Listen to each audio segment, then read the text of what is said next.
Hello दोस्तों, तो क्या हाल चाल। उम्मीद करता हूँ कि आप सब अच्छे से ही होंगे और दोस्तों बढ़िया रहना। हाँ, तो पिछले एपिसोड में आपने देखा जो पिकोलो है उसे काट लिया था यामचा ने, और वो भी बन गया था गार्लिक जूनियर का एक प्यादा।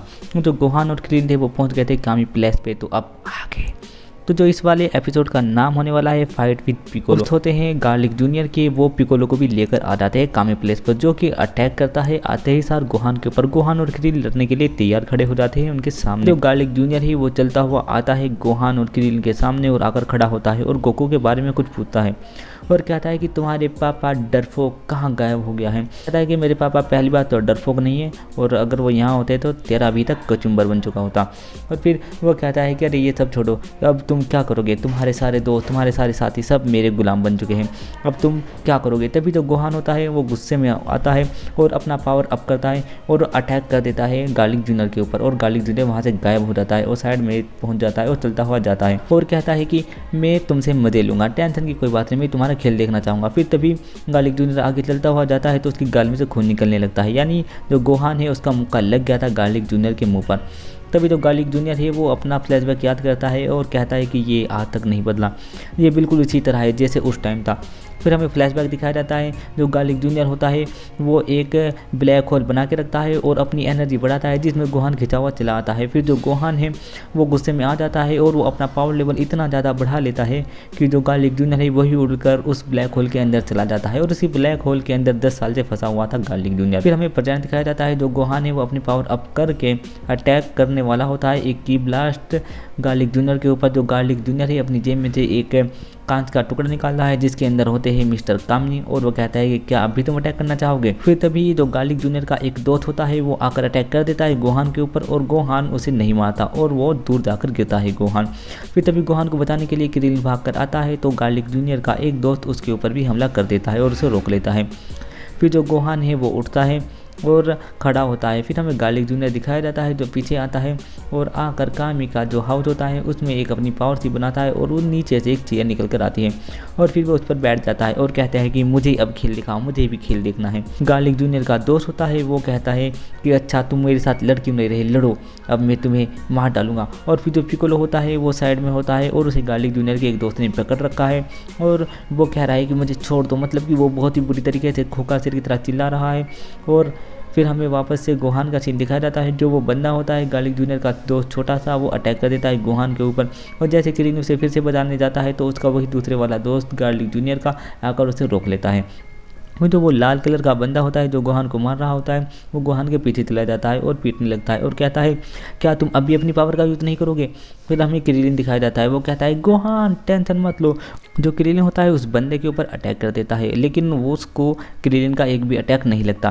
फिर तभी जो गोहान होता है वो अपनी पावर का इस्तेमाल तब भी नहीं करता। फिर वो जो बंदा होता है लाल कलर का वो अपनी एनर्जी ब्लास्ट मार देता है गोहान के ऊपर, और जैसे वो गोहान को लगने वाला होता है बीच में आ जाता है क्रिलिन और वो पूरा का पूरा की ब्लास्ट लग जाता है क्रिलिन को, और क्रिलिन उसे आकर बचा लेता है। तो गोहान पीछे से चिल्लाता है क्रिलिन नहीं।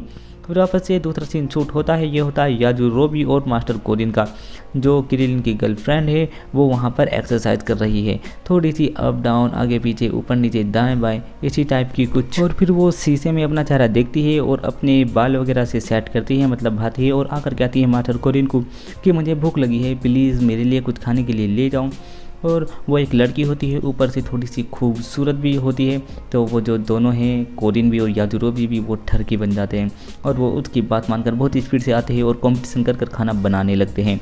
और वो कहता है कि याजुरोबी कि मेरा खाना तुमसे बेहतर होगा। कोरिन कहता है कि एक बार तुम मेरे हाथ का खाना चेक कर तो देखो, वो मेरी दीवानी हो जाएगी। वापस से हमें वो सीन दिखाया जाता है, गार्लिक जूनियर का जो दोस्त होता है वो एनर्जी अटैक मार रहा है क्रिलिन को, और क्रिलिन को मारने के बाद वो हट जाता है। और जो गोहान है वो क्रिलिन के ऊपर से जो आग लग रही होती है, मतलब कि उसकी एनर्जी से जो धुआं उठ रहा होता है उसे बुझाता है और कहता है कि क्रिलिन क्या तुम ठीक हो। क्रिलिन कहता है मैं तो ठीक हूँ, प्लीज़ तुम लड़ो, बुल्मा के लिए लड़ो, हमारे दोस्तों के लिए लड़ो, पिकोलो के लिए लड़ो, प्लीज़ गोहान ऐसे शांत मत खड़े रहो। और ये कहकर वो बेहोश हो जाता है। और जो गोहान होता है वो अपना पावर अप करता है, अपनी एनर्जी बढ़ाता है। फिर हमें तभी दूसरे प्लैनेट का सीन दिखाया जाता है। दूसरे प्लैनेट पर एक नीले से कपड़ों में एक बंदा खड़ा होता है और ये होता है अपना वेजिटा। जो वेजिटा होता है वो अपना पावर लेवल बढ़ा रहा होता है और जो आसपास पत्थर होते हैं ज़मीन पर यानी उस प्लैनेट पर वो हवा में उड़ने लगते हैं और फिर एक बहुत ही बड़ा धमाका सा होता है और सारे के सारे पत्थर तबाह हो जाते हैं और जो वेजिटा है वो खड़ा रहता है और चारों तरफ धुआं धुआं हो जाता है और वो कहता है फिर ये ताकत काफ़ी नहीं है, ये ताकत काफ़ी नहीं है उस कैकारोट को हराने के लिए, मैं तुमसे नहीं हार सकता कैकारोट। और फिर वो ये सब सोच रहा होता है कि उसे अचानक से दूसरे प्लेनेट से एक पीली सी एनर्जी आती हुई दिखाई देती है और वो कहता है कि कैकारोट अच्छा तो ये तुम हो। और फिर वो ये कहकर उड़ता हुआ चला जाता है उस प्लेनेट पर और गोकू के ऊपर अटैक करने के लिए। और फिर जैसे ही वो उड़ा हुआ जा रहा होता है तो गोकू उसके ऊपर एक पत्थर फेंक मार देता है और जो वेजिटा होता है वो अपना पावर लेवल बढ़ाता है और अपने हाथ से एक की ब्लास्ट मारता है जो उस पत्थर को रोक देती है और उस पूरे पत्थर को तबाह कर देता है। और फिर जो वेजिटा होता है वो उस प्लेनेट पर पहुंचता है और जाकर देखता है वहाँ पर तो कोई नहीं, शायद ये सिर्फ उसका वहम होगा और शायद उसने हद से ज़्यादा ट्रेनिंग कर ली हो, शायद उसका दिमाग थक गया होगा।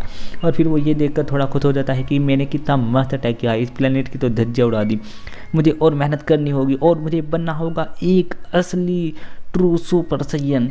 और वो ये कहकर हंसने लगता है और फिर हमें वापस से अर्थ का सीन दिखाया जाता है। जो गोहान होता है वो अपना पावर लेवल बढ़ा रहा होता है और वो अपना पावर लेवल बहुत ज़्यादा बढ़ा लेता है और जो वो लाल कलर का बंदा जो कि ब्लास्ट मारता है क्रिलिन के ऊपर वो उसे देख रहा होता है और फिर वो अपने दोस्त को कहता है कि चलो एक मिलकर अटैक करें। उसका दोस्त जो क्रिलिन के साथ लड़ रहा था और वो बंदा जिसने क्रिलिन को की ब्लास्ट मारा है अपनी दोनों पावर को मिलाते हैं और एक खतरनाक की ब्लास्ट मारते हैं गोहान के ऊपर। जो क्रिलिन है वो उठता है कहता है गोहान नहीं। और जैसे ही धुआं धुआं सा हटता है तो हमें दिखाया जाता है जो क्रिलिन है वो देखता है कि जो गोहान है वो बिल्कुल सेफ खड़ा हुआ है और उसका कुछ नहीं बिगड़ा। तभी जो गोहान होता है वो भी अपने हाथ से एक एनर्जी मारता है उस छोटे से लाल कलर के बंदे को और उसे डिस्ट्रॉय कर देता है। तभी जो दूसरा बड़े वाला बंदा होता है वो अटैक करने के लिए आता है गोहान के ऊपर और गोहान उड़कर हवा में चला जाता है उसके मुँह पर लात मारकर और फिर एक एनर्जी ब्लास्ट उसे भी मारता है जिससे वो भी पूरा का पूरा डिस्ट्रॉय हो जाता है और उनके शरीर की हड्डियाँ भी नहीं बचती। फिर वापस से हमें पिकोलो का सीन दिखाया जाता है। जो पिकोलो होता है वो उनके हाथों से छुटकर बाहर आ जाता है और आकर अटैक कर देता है गोहान के ऊपर और गोहान की गर्दन पकड़ लेता है और गोहान की गर्दन पकड़कर उसे हवा में उठा लेता है। जो गार्लिक जूनियर है ये देखकर बहुत खुश हो रहा होता है, ये मज़ा आ गया। और दोस्तों ये वाला एपिसोड यहीं ख़त्म हो जाता है। तो अगला एपिसोड आपको मिलेगा कल शाम 4 बजे, तब तक के लिए